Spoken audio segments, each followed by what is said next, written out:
Quilling tools and supplies. Now we can see the supplies needed to make paper quilling. I will be talking about the basic supplies needed, how to quill without these basic quilling tools, and give an idea about advanced tools used in quilling. For making paper quilling, the basic tools needed are paper strips, quilling tool, and glue. The first important supply needed in paper quilling is quilling paper strips. You can cut your own paper strips or you can buy them pre-cut from shops. Pre-cut strips come in different varieties and they can be classified in different ways. Based on colors, you can classify them as multicolor strips, single color strips, and metallic color strips. Usually, pre-cut paper strips come in packs of 50 or 100. One pack of 100 can come in the same color or in multiple colors. Metallic strips have metallic surface. Some brands come with few metallic colors like gold, silver, pearl, bronze, while other brands have a wide variety of colors in metallic finish. Gilded strips have gold finish only on the edges of the strip. You can do it yourself and very few brands have them. The length of paper strips may also vary across different brands and sometimes vary across different products on the same brand. They usually come in lengths of 12 inches or 17 inches while other lengths are also possible. Quilling paper strips are also available in different width like 1 mm, 2 mm, 3 mm, 5 mm, 7 mm, 10 mm and even more. The most commonly used paper width among quillers around the world is 3 mm. The 1 mm wide paper strips are little hard to work with, but they are perfect for making lifelike flower petals. And the 3 mm strips are good for almost every quilling project like artworks, greeting cards, quilt earrings, dolls, magnets. The 5 mm and above are good for wall art. They are good to be framed. The next basic supply for quilling is a slaughter tool or a needle tool. This is the slaughter tool. You can see a small slit or slot in the metal tip. This part is used to hold paper strips and helps to easily roll them. You can use a needle tool alternately. Needle tool has a needle-like tip over which we roll the paper, but the slaughter tool and the needle tool works in different directions.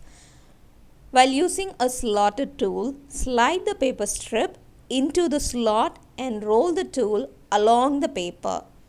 In contrary, while using a needle tool, hold the tool static with one hand and roll the paper strip with other hand. Glue. The best glue to work on is PVA or the white glue. Though the white glue is white in color, they dry clear. So the glue stains don't show off after they dry. And also the white glue will hold well the papers. You can also see there is a particular type of consistency for these glues. So different brands or some different products of the same brand of glue can have different thickness or consistency of glue.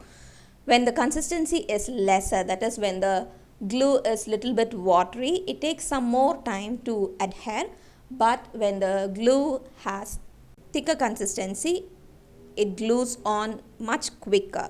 So if you want your glue to work well, work faster in drying time, then you can choose a glue, a white glue that is much thicker in consistency. For example, the regular Fevicol that is available in India has a little bit of normal consistency. It's not too watery or too thick, but the fabric glue that is available in Fevicol is even more thicker, so it reduces the drying time. So we can make our quilling faster and we can glue them faster.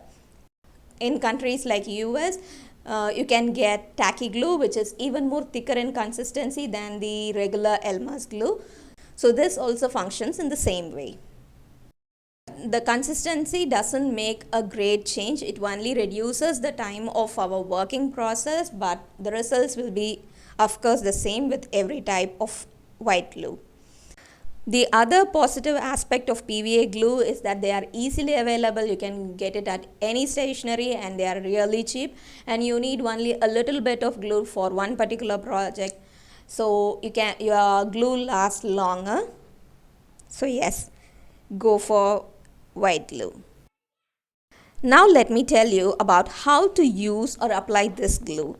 Glue bottles with cone tip are good. You can see this here, it has a cone like shape, so they are easy to use. You can apply the glue directly to the paper strip and just glue. But make sure you apply only a little dot of glue, that is just enough. So in quilling, the most important thing you want to remember about glue is less glue is more. So always take a little bit of glue, that is more than enough. If you put more, the extra glue may ooze out, or it will show off after they get dried, and it's not that easy to remove it. If you want a very perfect finish, then just make sure that you use very little glue. The other option is needle tip glue applicator. The needle-like tip ensures less glue. It has its own pros and cons. When you keep it open for a while, even during your project, as quilling is a time-consuming art, the glue may get hardened in the needle tip and makes it hard to squeeze out. To overcome this issue, use a bell pen to close the bottle. Some needle tip applicators come with pin caps too. Place the bottle upside down and the needle tip over a wet sponge or wet tissue. This ensures glue near the tip every time, and you don't need to struggle to squeeze out glue, and the wet sponge keeps the glue from drying up during the project. The method of glue that I prefer is using a non-sticky surface on which I pour little glue and recap my glue bottle. I use the quilling needle tool or something pointy to pick the glue and apply it to my paper strips. To glue the shapes to a base, I usually spread out the glue using a non-sticky card or something and dab the shapes in it. This ensures less glue. To reduce the amount of glue even more, I just dab it again on a surface where it doesn't have any glue, and then stick it to the base where we need to paste our quilling. This ensures no glue or very little amount of glue that oozes out of the quilled element that we have stuck to the base of our work. So these are the three most basic supplies needed in quilling. I would also suggest a circle scale. These are inexpensive and help to get uniform shapes for our projects, which I will be explaining later. And the tweezer to pick up the shapes, but these are optional.